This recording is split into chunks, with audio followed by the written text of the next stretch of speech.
I'm Sophia, and the day my husband left for yet another long business trip, loneliness wrapped around me until my horse became the only soul who truly understood. The morning sun filtered softly through the curtains, casting a gentle glow across the quiet house. The hollow silence in the rooms echoed the absence of Mark, my husband, whose business trips had become a frequent escape. I stood by the window, clutching a cup of lukewarm tea, my thoughts heavy with the weight of another long stretch alone. Outside, the familiar sound of hooves on gravel caught my attention. Jack, my majestic horse, was already waiting by the stable door, his dark eyes full of calm and an unspoken promise of companionship. I sighed, a small smile tugging at my lips. As always, he was my steadfast refuge.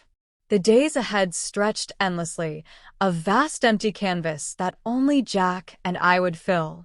I dressed quickly and made my way to the stable, feeling the cool morning air brush my skin. The scent of hay and earth grounded me, reminding me that here in this quiet corner of the world, I was not truly alone. Jack nuzzled my hand as I approached, his breath warm against my palm. In his presence, the ache of solitude softened. He was more than just a horse. He was my confidant, my silent companion through every storm that life hurled my way. As I saddled him, memories flooded in, of Mark and me, of laughter and shared dreams, and of the growing distance that had crept between us like a slow, creeping shadow. But with Jack, there was no pretense, no unspoken tension, only trust and an unbreakable bond. We set out into the fields, the wind weaving through my hair as we moved together in a steady rhythm. Each gallop was a heartbeat, a reminder that life still pulsed within me. Jack's powerful strides beneath me echoed the steady beating of hope, a quiet promise that even in loneliness, connection was possible. The fields stretched wide and golden under the morning sun, a vast sanctuary where I could lose myself from the quiet ache that lingered at home. Jack and I moved as one, the connection between us a language beyond words.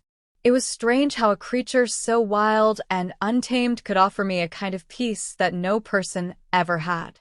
The breeze carried the faint scent of blooming wildflowers, and the soft rustle of grass was the only sound accompanying our ride. My mind wandered to the times when Mark and I had shared moments like this, simple, silent, but somehow together. But those memories felt distant, like echoes from another life. Jack slowed to a gentle trot, sensing my mood, I suppose. I leaned forward, resting my forehead against his soft mane. "You understand me, don't you?" I whispered more than anyone else ever has. His deep, steady breaths calmed my racing heart. It was in these quiet moments, just the two of us, that I felt a kind of unspoken conversation flowing between us. A bond so rare that it transcended the ordinary. Days turned into weeks, and with each passing moment, my dependence on Jack grew, not just for companionship, but for a connection that filled the void Mark's absence had left behind. He was my anchor, my gentle reminder that love could exist without words. At night, when the house was cloaked in darkness and silence, I found myself drawn to the stable. The flickering lantern light cast dancing shadows on the walls, and Jack's warm presence was a balm to my restless soul. I would sit beside him, tracing the outline of his strong neck, feeling an inexplicable comfort in the softness of his coat. There was a strange kind of magic in those moments, a subtle shift in the air, a quiet intimacy that words could never capture. It was as if Jack could sense the depths of my loneliness and offer me his unwavering presence in return. The days without Mark were lonely, but with Jack, I discovered a new kind of love. Not the kind bound by promises or spoken vows, but a silent understanding, a connection that defied convention.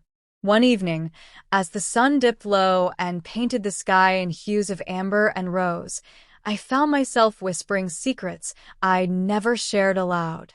"Sometimes I wonder if you're the only one who really sees me," I confessed, my voice trembling with emotion. Jack nudged me gently, his soft eyes reflecting a kindness that made my heart ache. In that moment, the world outside faded away, leaving only the two of us in a bubble of quiet warmth. Love, I realized, was not always about grand gestures or spoken words. Sometimes it was found in the gentle nuzzle of a horse's muzzle or the quiet companionship shared on a lonely night. As the days passed, I found myself caught in a delicate dance between longing and solace. Mark's absence stretched longer than I ever expected, and the silence in our home grew heavier, pressing down on my chest. But Jack, my steadfast companion, became my quiet refuge, the one constant in a sea of uncertainty. One evening, the air was thick with a scent of rain and something else I couldn't quite name. A restless energy that made the hairs on my arms stand on end. Jack and I stood near the edge of the forest that bordered the fields, the shadows deepening around us. I reached out to stroke his muzzle, feeling a thrill ripple through me, as if the night itself was holding its breath. "Do you feel it too, Jack?" I whispered, my voice barely more than a breath. He responded with a soft nicker, his eyes shining in the dim light. It was in that moment I realized the bond between us was shifting, deepening into something I had never dared to imagine. It was as if Jack wasn't just my companion, but a guardian of my secrets, my emotions, my most vulnerable self. The memories of Mark's last goodbye haunted me. His hurried kiss on my forehead before leaving for a trip that was supposed to last days, but had already stretched into weeks. That kiss had carried a weight I hadn't understood then, a silence filled with unspoken fears. Alone with Jack that night, I let myself lean into the warmth of his presence. His strong neck was beneath my hands, and when he gently pressed it closer, a spark of emotion surged through me. It was more than comfort. It was a whisper of something forbidden yet irresistible. I pulled back for a moment, my heart pounding. Was it madness to feel this way? To crave a connection so pure, yet so tangled with the loneliness that Mark's absence left behind? But Jack didn't judge. He only offered quiet acceptance, a bond unbroken by the complexities of the world. The stars above us blinked in and out, casting silver light on the secrets we shared in silence. Days later, I found a note slipped beneath my door. A message from Mark, brief and distant, promising to return soon. Yet the unease lingered, a shadow over my fragile peace. I looked to Jack then, the only presence I could trust completely. "Whatever comes," I murmured, "you're my truth." The night wrapped around us like a velvet cloak, and in that darkness, the line between loneliness and love blurred into something breathtakingly beautiful and terrifyingly unknown. The nights grew longer. Yet somehow, in Jack's quiet company, the weight of solitude softened. One evening, under a sky scattered with shimmering stars, I found myself resting my head against Jack's soft mane, feeling the steady rhythm of his breath. It was as if his heartbeat whispered a lullaby only my soul could hear. "Jack," I whispered, my voice trembling with feelings I barely understood. "You've become more than just a friend." His warm breath tickled my cheek, and when his muzzle nudged my hand gently, I closed my eyes and let the tears fall. Tears born not just of loneliness, but of a profound connection that words could never fully capture. In those quiet moments, I realized love wears many forms.